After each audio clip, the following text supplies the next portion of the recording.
you walk us through that decision? I'll give you that answer on Monday. We'll be very specific on Monday. Are you suggesting but we're taking in a lot of money. As a country, we're taking in a lot of money.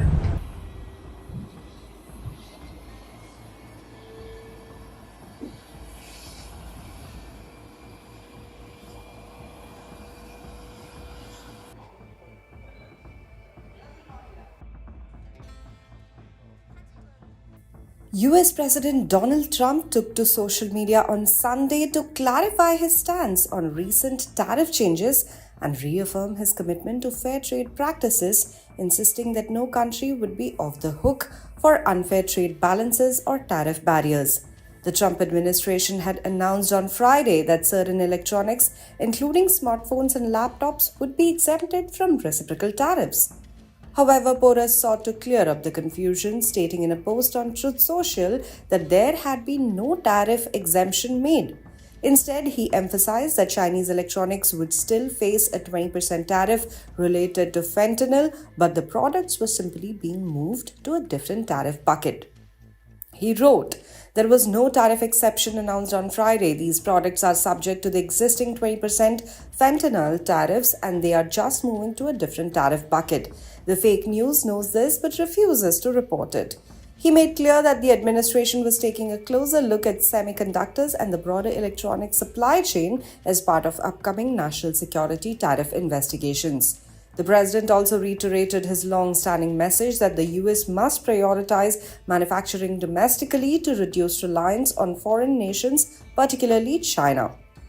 While Trump was firm in his social media posts, the administration's recent tariff decisions did not introduce some adjustments. On Friday, Customs and Border Protection issued updated guidance on reciprocal tariff negotiations, noting that electronics from China would be exempt from Trump's 2nd of April executive order.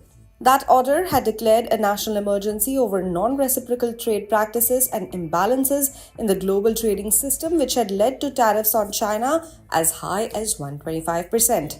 However, Trump's comments were clarified by US Commerce Secretary Howard Lutnick on Sunday during an appearance on ABC's This Week. Lutnick stated that the exemption for electronics would be temporary.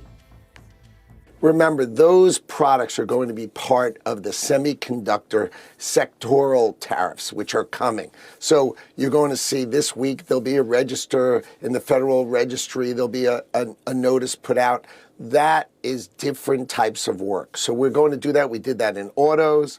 The president's going to do it for pharmaceuticals, and he's going to do it for semiconductors. So all those products are going to come under semiconductors, and they're going to have a special focused type of tariff to make sure that those products get reassured. We need to have semiconductors, we need to have chips, and we need to have flat panels. We need to have these things made in America. We can't be reliant on Southeast Asia for all of the things that operate for us. So what he's doing is he's saying they're exempt from the reciprocal tariffs, but they're included in the semiconductor tariffs, which are coming in probably a month or two. So these are coming soon. You shouldn't think this is really outside of it. Really think of it as being included in the semiconductor space, much like pharmaceuticals. So this is not like a permanent sort of exemption. He's just clarifying that these are not available to be negotiated away by countries. These are things that are national security that we need to be made in America. I think we've had soft, the way I would say it is soft entrees, through intermediaries and those kind of comments. But we all expect that the President of the United States and President Xi of China will work this out. I am completely confident, as is he, that this will be worked out in a positive, thoughtful, and effective way for the United States of America. I am not concerned about it. We are focused on our tariff policy. We are focused. We have so many countries coming in to negotiate with us. The president has given us the ability, let's go get these great deals done. And we're on it, and the president's on it, and we're really, really focused on delivering the best thing for the American people.